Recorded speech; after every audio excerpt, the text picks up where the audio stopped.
नमस्कार, मी प्रतिभा जामदार. संध्याई किचनमध्ये आपणा सर्वांचं मनापासून स्वागत. आज मी आपल्याला दाखवणार आहे तूप, साखर किंवा गूळ न वापरता केलेले तिळाचे लाडू. साहित्य आहे 2 वाट्या शेंगदाणे. हे शेंगदाणे मी आधी खरपूस भाजून नंतर त्याची सालं काढून घेतलेले आहेत. 2 वाट्या खजूर बिया काढून घेतलाय मी. तीळ सध्या 1 वाटी घेतलेली आहे. मिश्रणामध्ये 1 वाटी घालणार आणि नंतर तिळात घोळवून घेणार आहोत.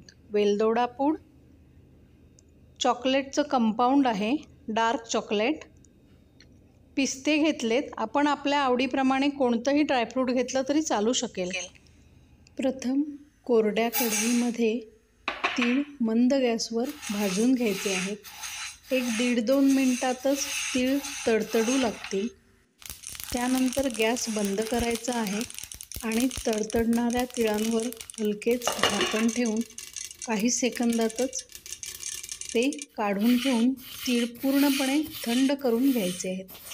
मिक्सरचे भांडे कोरडे करून घ्यावे, त्याला पाण्याचा अंश ठेवू नये. त्यानंतर त्याच्यामध्ये 2 वाट्या सोललेले दाणे, त्यामध्ये 2 वाट्या बिया काढलेला खजूर. खजूर हा शक्यतो विदाऊट प्रोसेस केलेला असावा, जेणेकरून त्याच्यामध्ये ॲडेड शुगर नसेल आणि मग पथ्य असलेली माणसं देखील आवडीने खाऊ शकतील. खजुराचं प्रमाण तुम्ही बदलू शकता.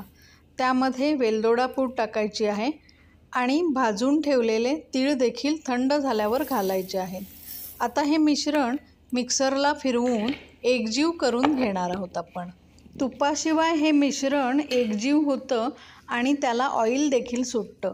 आता ह्या एकजीव झालेल्या मिश्रणाचे आपल्याला हव्या त्या आकाराचे लाडू करून घ्यायचे आहेत आणि हातावर फिरवत त्यांना फिनिशिंग देऊन ते गोल करून घ्यायचे. गोल तयार झालेले लाडू एका प्लेटमध्ये भाजून थंड झालेले तीळ घेऊन त्यामध्ये गोल गोल फिरवत सगळ्या बाजूनी लाडूला तीळ चिकटतील अशा पद्धतीने घोळवून घ्यायचे आहेत. तयार लाडू हातावर घेऊन दुसऱ्या हाताच्या करंगळीने त्याला मधोमध छोटासा खड्डा तयार करायचा आहे. हा खड्डा मला यामध्ये चॉकलेट भरायचं आहे म्हणून मी केलेला आहे. आपल्याला चॉकलेट नसेल भरायचं तर अशाच पद्धतीने लाडू खाऊ शकता. मायक्रोवेव्हला किंवा डबल बॉइलिंग पद्धतीने चॉकलेट मेल्ट करून घ्यायचं आणि ह्या लाडूच्या खड्ड्यामध्ये भरून ड्रायफ्रूटने सजवायचं आहे. तूप, गूळ किंवा साखर न वापरता केलेले पौष्टिक लाडू तयार झालेले आहेत.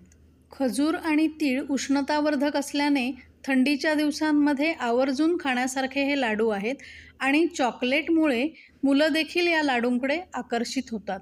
नक्की करून पहा. आपल्या प्रतिक्रिया जरूर कळवा आणि संध्याई किचनला सबस्क्राईब करा. धन्यवाद.